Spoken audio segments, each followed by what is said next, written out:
نحمده ونصلي ونسلم على رسوله الكريم اما بعد فاعوذ باللہ من الشیطان الرجیم بسم اللہ الرحمن الرحیم۔ فرمانے آخر نبی صلی اللہ تعالیٰ علیہ وسلم، جو بندہ مجھ پر ایک مرتبہ درود پاک پڑھتا ہے اللہ پاک اس پر 10 رحمتیں نازل فرماتا ہے۔ سب مل کر پڑھ لیجئے۔ الصلاۃ والسلام علیک یا سیدی یا رسول اللہ وعلی آلک واصحابک یا سیدی یا حبیب اللہ۔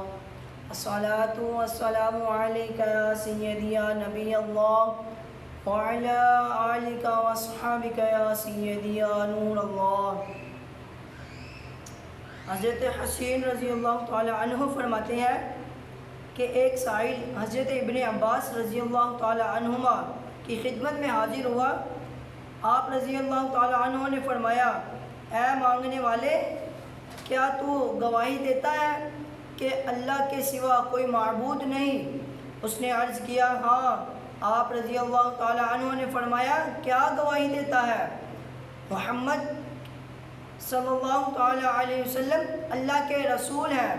اس نے کہا، ہاں۔ آپ رضی اللہ تعالی عنہ نے فرمایا، رمضان کے روزے رکھتا ہے؟ کہنے لگا، جی ہاں اللہ۔ آپ رضی اللہ تعالی عنہ نے فرمایا، تو نے سوال کیا اور سائل کا بھی حق ہے، اب ہم پر لازم ہے کہ ہم تجھ سے اچھا سلوک کریں۔ پھر آپ رضی اللہ تعالی عنہ نے اسے کپڑے عطا فرمایا اور فرمایا، میں نے رسول اللہ صلی اللہ تعالی علیہ وسلم سے سنا، آپ صلی اللہ تعالی علیہ وسلم نے فرمایا، جو شخص کسی مسلمان کو کپڑا پہنائے وہ اللہ تعالیٰ کی حفاظت میں ہوتا ہے جب تک کہ پہننے والا پر اس کپڑے کا ایک ٹکڑا بھی باقی ہے۔ حضرت سیدنا عبد الوہاب بن عبداللہ بن ابی بکر رضی اللہ تعالی عنہ سے مروی ہے، آپ فرماتے ہیں، ایک عرابی امیر المؤمنین حضرت سیدنا عمر فاروق رضی اللہ تعالی عنہ کی بارگاہ میں حاضر ہوا اور عرض کی، اے عمر رضی اللہ تعالی عنہ نے کی کریں جنت پائے۔ پھر اس نے چند عربی اشعار پڑھے جن کا ترجمہ میں آپ کے سامنے پیش کرتا ہوں۔ ترجمہ: میری بچیوں اور ان کی ماں کو کپڑے پہنائیں تو ہم ساری زندگی آپ کے لیے جنت کی دعا کریں گے، اللہ عز و جل کی قسم آپ یہ نیکی ضرور کریں گے۔ امیر المؤمنین حضرت سیدنا عمر فاروق رضی اللہ تعالی عنہ نے ارشاد فرمایا، اگر میں ایسا نہ کر سکوں تو؟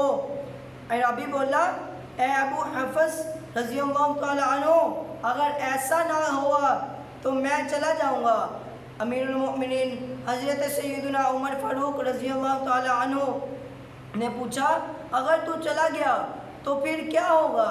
وہ کہنے لگا، تو پھر اللہ عز و جل کی قسم آپ سے میرے حال کے بارے میں ضرور سوال کیا جائے گا، اور اس دن اطاعت، احسان اور نیکیاں ہوں گی، تو محشر کے دن کھڑے شخص سے ان کے متعلق پوچھا جائے گا، پھر اس حساب و کتاب کے بعد یا تو جہنم کی طرف بھیج دیا جائے گا یا جنت کی خوشخبری سنائی جائے گی۔ اشعار کی صورت میں اس عرابی کی یہ بات سن کر امیر المؤمنین حضرت سیدنا عمر فاروق رضی اللہ تعالی عنہ کی آنکھوں سے سیل اشک رواں ہو گئے، یہاں تک کہ آپ رضی اللہ تعالی عنہ کی داڑھی مبارک تر ہو گئی۔ پھر آپ رضی اللہ تعالی عنہ نے اپنے غلام کو حکم فرمایا، اے غلام، اس شخص کو میری یہ قمیض عطا کر دو، اور یہ اس وجہ سے نہیں کہ اس نے اچھا شعر سنایا، بلکہ اس دن یعنی روز قیامت کے لیے۔ اس کے بعد ارشاد فرمایا، اللہ عز و جل کی قسم اس وقت اس قمیض کے علاوہ میں کسی اور چیز کا مالک نہیں۔ حضرت ابو امامہ رضی اللہ تعالی عنہ سے روایت ہے کہ ایک دن رسول اللہ صلی اللہ تعالی علیہ وسلم کہ صحاب نے نبی کریم صلی اللہ تعالی علیہ وسلم کی موجودگی میں دنیا کی آرائش یا زیب اور زینت کا ذکر کیا تو رسول اللہ صلی اللہ تعالیٰ علیہ وسلم نے ارشاد فرمایا، کیا تم سنتے نہیں بے شک کپڑے کا پرانا ہونا ایمان سے ہے، بے شک کپڑے کا پرانا ہونا ایمان سے ہے۔ اسی روایت کے تحت حضرت سیدنا شاہ عبدالحق محدث دہلوی رحمۃ اللہ تعالیٰ علیہ فرماتے ہیں، زینت کا ترک کرنا اہل ایمان کا اخلاق یعنی عمدہ عادت ہے۔ حضرت سیدنا فاروق اعظم رضی اللہ تعالیٰ عنہ کا مبارک لباس کے بارے میں آپ کو میں ایک واقعہ ارشاد فرماتا ہوں۔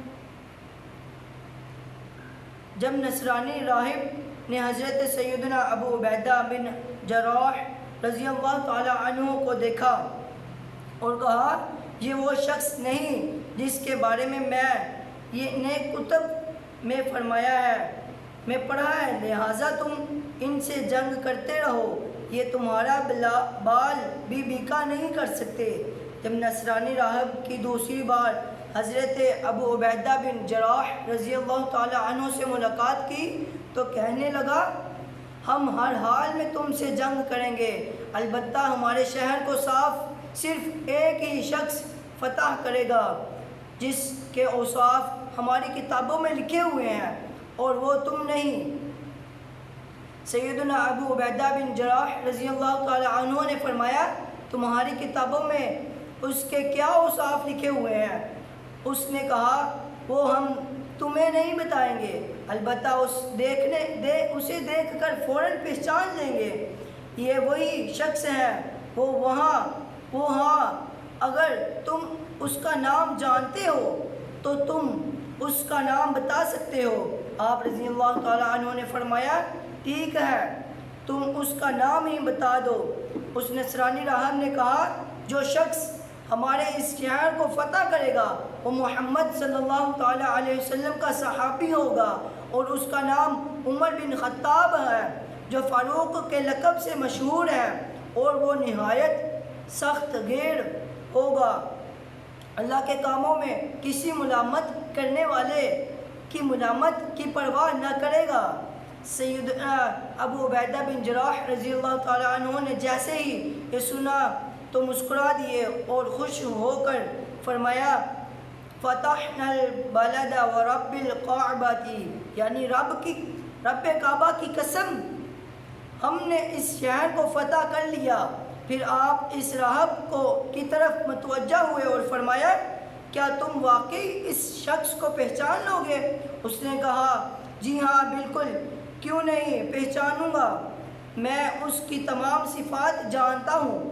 آپ نے فرمایا، تم جن کا ذکر خیر کر رہے ہو وہ ہمارے خلیفہ ہیں، ہمارے نبی کریم رؤوف الرحیم صلی اللہ تعالیٰ علیہ وسلم کے جلیل القدر صحابی ہیں۔ راہب نے کہا، اگر واقعی ایسی بات ہے تو تم جنگ موقوف کر دو اور اگر انہیں یہاں بلاؤ، ہم ان کو دیکھیں گے، اگر ان میں تمام صفات وہی ہوئیں جو ہمارے علم میں ہیں تو ہم ان کے لیے شہر کے دروازے بغیر جنگ کے ہی کھول دیں گے اور ان کو جزائے بھی ادا کریں گے۔ آپ رضی اللہ تعالیٰ عنہ نے یہ بات منظور فرمائی۔ نصرانی راہب سے گفتگو کرنے کے بعد حضرت سیدنا عبیدہ بن جراح رضی اللہ تعالیٰ عنہ تشریف لائے اور تمام مجاہدین کو جنگ بندی کا حکم دیا، نیز تمام سرداروں اور بڑے بڑے نیکیوں کو بلا کر نصرانی راہب سے ہونے والی گفتگو کی تفصیلات سے آگاہ کیا، جسے سن کر تمام مجاہدین خوش ہو گئے۔ پھر ایک مکتوب میں تمام تفصیلات لکھ کر امیر المؤمنین حضرت سیدنا عمر فاروق رضی اللہ تعالیٰ عنہ کی بارگاہ میں حضرت سیدنا میسرہ بن مسروق رضی اللہ تعالیٰ عنہ کے ہاتھ بھیج دیا۔ جب سیدنا فاروق اعظم رضی اللہ تعالیٰ عنہ نے بیت المقدس کی طرف روانگی کا ارادہ فرمایا تو بکری کے بالوں سے بنا ہوا لباس پہنا، جس کا جبہ ٹکڑے ٹکڑے سی کر بنایا ہوا تھا۔ اس جبے میں 14 پیوند لگے ہوئے تھے، جس میں سے ایک پیوند چمڑے کا بھی تھا۔ اسلامی لشکر کے تمام سرداروں سے آپ کی بارگاہ میں منت سماجت کی گئی کہ حضرت آج آپ اچھے کپڑے زیب تن فرما کر اونٹ کے بجائے گھوڑے پر سوار ہوں۔ بہت اصرار کے بعد آپ رضی اللہ تعالی عنہ آپ راضی ہو گئے اور مصر کے اعلیٰ قسم کا سفید لباس پہن کر گھوڑے پر سوار ہو کر اسلامی لشکر سے بیت المقدس کے قلعے کی جانب روانہ ہوئے۔ آپ چند ہی قدم چلے، آپ کے چہرے پر گھبراہٹ کے آثار نمودار ہوئے۔ آپ کو کوئی سخت تکلیف لاحق ہو گئی۔ آپ کے چہرے کا رنگ تبدیل ہو گیا۔ سواری گھوڑ کو دیا گیا، فوراً گھوڑے سے نیچے اترے اور فرمایا، اللہ عز و جل مجھے معاف فرمائے، قریب تھا کہ میں ہلاک ہو جاتا، کیونکہ ایسے پر تکلف لباس کو پہن کر میرے دل میں عجب و تکبر داخل ہو گیا۔ میں نے اللہ عز و جل کے محبوب دانائے غیوب صلی اللہ تعالی علیہ وسلم کو یہ فرماتے سنا، لا يدخل الجنة من فی قلبہ مثقال ذرۃ من الکبر، یعنی جس کے دل میں ذرہ برابر بھی تکبر ہوگا وہ جنت میں داخل نہیں ہوگا۔ تمہارے اس اعلیٰ اور سفید لباس نے تو مجھے ہلاکت میں ڈال دیا۔ پھر آپ نے وہ لباس اتار دیا اور اپنا پرانا 14 پیوند والا لباس زیب تن فرما لیا۔ جیسے ہی سیدنا فاروق اعظم رضی اللہ تعالی عنہ بیت المقدس قلعے کے قریب پہنچے تو وہاں موجود مجاہدین نے تکبر اور تجہل کی صدائیں بلند کی۔ شور سن کر اہل بیت مقدس حیران ہوئے کہ جنگ تو موقوف ہے، کہیں مسلمانوں نے پھر حملہ تو نہیں کر دیا؟ نصرانی راہب کمامہ نے بھی وہ آوازیں سنی اور خادمین کو بھیجا تاکہ وہ معلوم کریں کہ کیا معاملہ ہے۔ پتہ چلا کہ اسلامی لشکر کے سب سے بڑے سردار امیر المؤمنین حضرت عمر بن خطاب رضی اللہ تعالی عنہ تشریف لائے ہیں۔ نصرانی راہب قلعے کی دیوار پر آیا اور اسلامی لشکر نے پیغام بھیجا کہ ہم حضرت عمر بن خطاب رضی اللہ تعالی عنہ کی زیارت اور شناخت کرنا چاہتے ہیں، انہیں قلعے کے قریب لے کر آؤ۔ سیدنا فاروق اعظم نے بغیر اسلحے کے اکیلے قلعے کے قریب جانے کا ارادہ کیا، لیکن بعد میں سیدنا ابو عبیدہ بن جراح رضی اللہ تعالی عنہ کو ساتھ لے لیا۔ آپ اپنے اونٹ پر سوار تھے، ہاتھ میں درہ تھا۔ جب دیوار کے قریب پہنچے تو اس نصرانی راہب نے آپ کو بغور دیکھنا شروع کر دیا۔